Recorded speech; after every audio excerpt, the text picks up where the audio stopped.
Bien, alors, on change de, on change d'atmosphère. Un peu de lumière, je sais pas si ça va changer grand chose. C'est vrai que c'est un petit peu sombre. Moi, je vis dans un terrier de lapin, de lapin blanc. Ah là là, je fais partie des Alice. Bon, voilà. Donc Alice au pays des merveilles. Le problème du pays des merveilles, c'est qu'on n'y accède pas très facilement. C'est-à-dire qu'on n'accède pas très facilement à l'inconscient. Donc ce que j'avais envie de dire, c'était donc adressé à Kwame et puis à plein d'autres gens qui posent de toute façon la même question depuis peut-être des millénaires. Comment est-ce qu'on fait pour sortir du blocage de ces peurs? Comment est-ce qu'on fait pour sortir du doute, de la crainte, de l'anxiété, tout ça?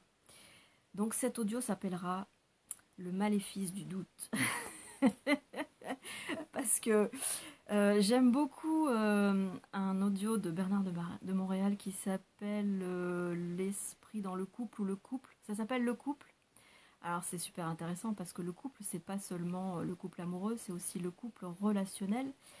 Et dans cet audio, ce que j'aime beaucoup, c'est qu'il parle du bénéfice du doute que l'on accorde tellement peu à l'autre.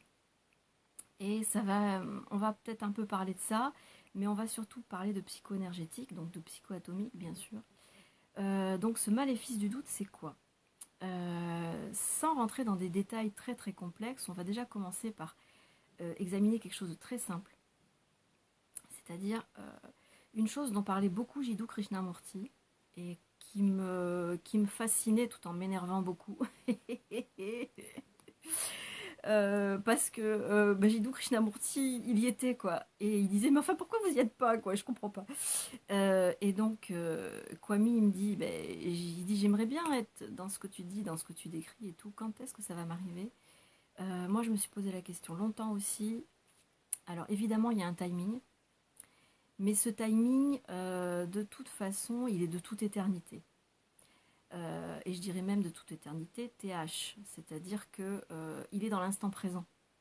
Le timing est dans l'instant présent. Donc peu importe que ça se passe dans 15 ans, 10 000 ans ou alors dans le passé, c'est toujours maintenant. C'est toujours maintenant. Donc tout dépend du choix. Et le choix, il est simple. Le choix dépend d'une fondamentale très très simple aussi, c'est que on ne peut réaliser que ce que l'on comprend. Ça, c'est quelque chose qui vient de Carpe Greg, qui a écrit l'année dernière, ou je sais pas trop quand, en tout cas c'était toujours l'année dernière, c'était encore, en tout cas en 2020. On ne peut connaître que ce que l'on comprend. Donc c'est ultra intelligent cette phrase-là, un éclair de subatome, supratomique même. Euh, on ne peut connaître que ce que l'on comprend, mais c'est vrai que dans cette phrase-là, alors connaître c'est déjà très bien, mais il faut pouvoir, comment dire, comprendre que le mot connaître veut dire en fait réaliser, naître avec. Et réaliser, c'est rendre réel, c'est-à-dire c'est verticaliser le réel dans la matière. Voilà. Euh, la vraie signification de réaliser, ça va au-delà de comprendre, ça va au-delà de connaître, ça veut dire réaliser le réel dans la matière, c'est-à-dire faire que l'éther puisse s'incarner pleinement dans la matière. Quand l'éther est incarné pleinement dans la matière, on peut dire que la matière est divinisée en fait. Voilà. Donc on ne peut réaliser que ce que l'on comprend. Donc c'est donc une petite amélioration de la phrase de Greg, mais vraiment il manquait pas grand chose. Donc réaliser ce que l'on comprend, ça veut dire quoi? Ça veut dire que quand on a compris ce qui bloque le passage de l'énergie, on peut être dans la logique de Jiddu Krishnamurti qui disait c'est comme ça. Vous passez d'un instant à l'autre, d'un état à l'autre. Voilà. C'est-à-dire que dans l'instant, vous étiez dans l'ignorance et l'instant d'après, vous êtes dans le connaître, c'est-à-dire le vrai savoir, la vraie réalisation. Mais ça ne peut passer que par la compréhension, parce que l'ego est une machine à analyser qui refuse de laisser passer l'énergie. Alors c'est inconscient, hein, il refuse inconsciemment de laisser passer l'énergie, mais évidemment c'est une protection. Voilà. Donc attention, Parce qu'une fois que vous laissez passer l'énergie, je vous garantis que... Ah là là. Je suis pas sûre, mais je crois que c'est Jean 14, 23. Mais je suis pas sûre, hein. Jean 14, 23, dans cette partie de l'évangile, où Jésus dit à ses disciples, priez Dieu, que Dieu et moi, nous venions établir notre demeure chez vous. Ben, il faut peut-être pas prier trop vite parce que je vous garantis que c'est une véritable invasion. Dès que vous avez ouvert la porte à ça, ça s'appelle le vampirisme de l'esprit. Vous pouvez regarder un des audios de Bernard de Montréal qui explique le vampirisme de l'esprit. Il faut faire attention aussi à pas vouloir quelque chose qu'on peut pas supporter, quoi. Bon, après ça se régule aussi, c'est-à-dire que rentrer en contrôle de son esprit, ce n'est pas du tout du contrôle égoïque au niveau de vouloir contrôler les choses de manière polarisée. Le contrôle de l'esprit, ça veut dire rentrer en maîtrise, c'est-à-dire arriver à contrôler suffisamment. Enfin, oui, il faudrait sortir de ce mot contrôle, parce que moi j'utilise d'une certaine manière, mais il est compris d'une autre façon. Même le mot maîtrise peut être mal interprété, c'est-à-dire il peut être dégradé, c'est-à-dire que quand vous parlez de maîtrise à quelqu'un, il va vous dire oui mais pour qui tu te prends quoi, tu vois, genre tu pètes pas un peu plus haut de ton cul là, voilà. Mais la maîtrise, bon, qu'est-ce qu'on peut trouver comme autre mot?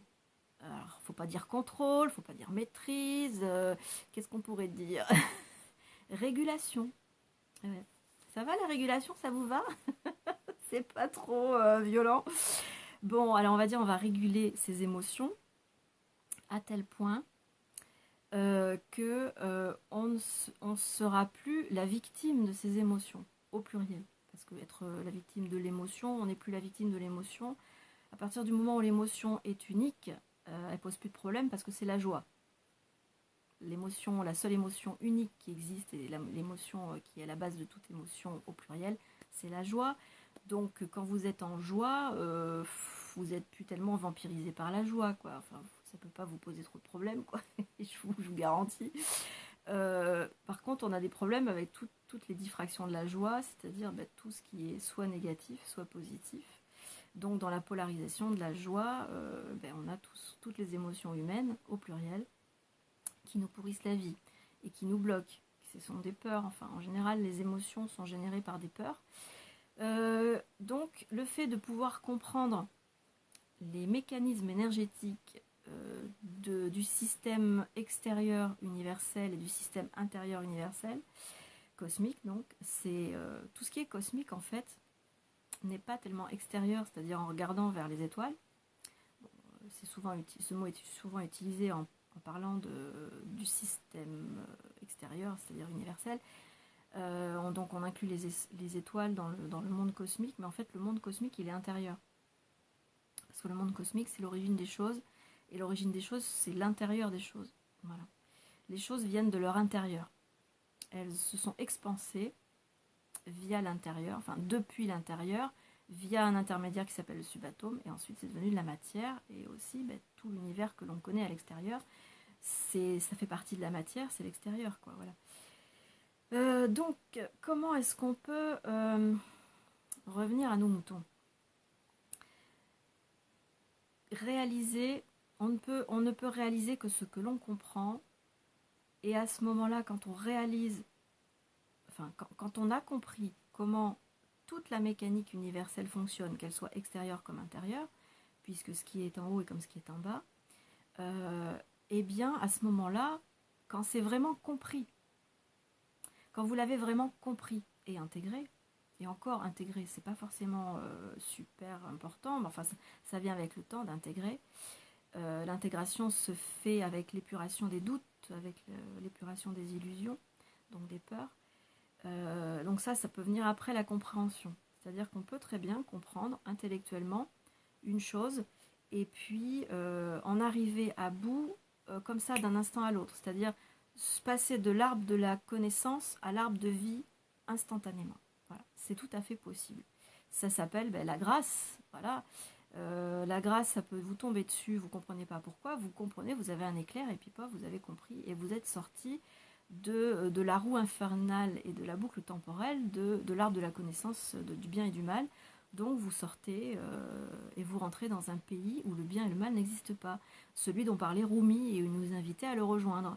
Voilà, Rumi a beaucoup parlé de ça, de cet espace intérieur psychique où on n'est plus du tout sous l'emprise du bien et du mal. C'est-à-dire on n'est plus du tout amené à dire ça c'est bien, ça c'est mal. Voilà. Je vais m'arrêter là parce que la vidéo va s'arrêter. Elle m'a accordé que 10 minutes, donc il va falloir que je m'arrête ici. Voilà.